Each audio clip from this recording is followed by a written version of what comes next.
School ബസ്സുകളെ കൂടാതെ സ്വകാര്യ ബസ്സുകളിലും ഓട്ടോറിക്ഷകളിലും കാറുകളിലും ഒക്കെ തന്നെയാണ് നമ്മുടെ കുഞ്ഞുങ്ങൾ സ്കൂളുകളിലേക്ക് പോകുന്നത്. അങ്ങനെ പോകുന്ന കുഞ്ഞുങ്ങളുടെ യാത്ര സുരക്ഷിതമാണോ?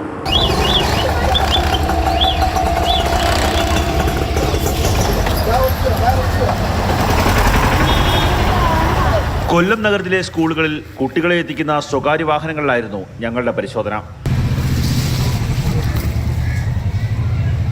ബസ്സിലെ സീറ്റുകൾക്ക് രൂപമാറ്റം വരുത്തിയിരിക്കുന്നു. സീറ്റുകൾക്ക് പകരം ഇരുമ്പിന്റെ ബെഞ്ചുകൾ. കൂടുതൽ കുട്ടികളെ കുത്തിനിറയ്ക്കാൻ സ്ഥലമൊരുക്കിയിരിക്കുന്നുവെന്ന ചുരുക്കം.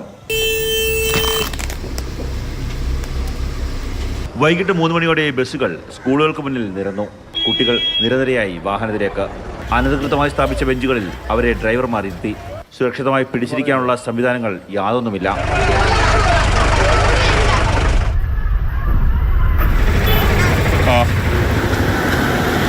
സ്കൂൾ കുട്ടികളെ കൊണ്ടുപോകുന്ന വാഹനങ്ങൾ കോൺട്രാക്ട് കാരേജ് വാഹനങ്ങളാണെങ്കിൽ ആ വാഹനങ്ങളും സ്കൂൾ വാഹനങ്ങളിൽ എന്തൊക്കെ പറഞ്ഞിട്ടുണ്ടോ ആ സുരക്ഷാ ക്രമീകരണങ്ങളെല്ലാം തന്നെ ഒരുക്കിയേ കൊണ്ടുപോകാൻ പറ്റും. ആ പെർമിറ്റിൽ പറഞ്ഞിരിക്കുന്നതിൽ കൂടുതൽ സീറ്റ് വെച്ച് ആളിനെ കൊണ്ടുപോവുകയോ അല്ലെങ്കിൽ ഇങ്ങനെ സുരക്ഷിതമല്ലാത്ത രീതിയിൽ സ്കൂൾ കുട്ടികളെ കൊണ്ടുപോവുകയോ ചെയ്തു കഴിഞ്ഞാൽ ആ വാഹനത്തിൻ്റെ പെർമിറ്റ് റദ്ദ് ചെയ്യുന്നതിനുൾപ്പെടെയുള്ള നടപടികൾക്ക് നിലവിൽ നിയമമുണ്ട്. ഇവർ നമ്മുടെ കുഞ്ഞുങ്ങളാണ്. അവരെ ഇങ്ങനെ വാഹനങ്ങളിൽ കുത്തിനിറച്ച് കൊണ്ടുപോകുന്നത് അവരോട് ചെയ്യുന്ന ക്രൂരതയാണ്.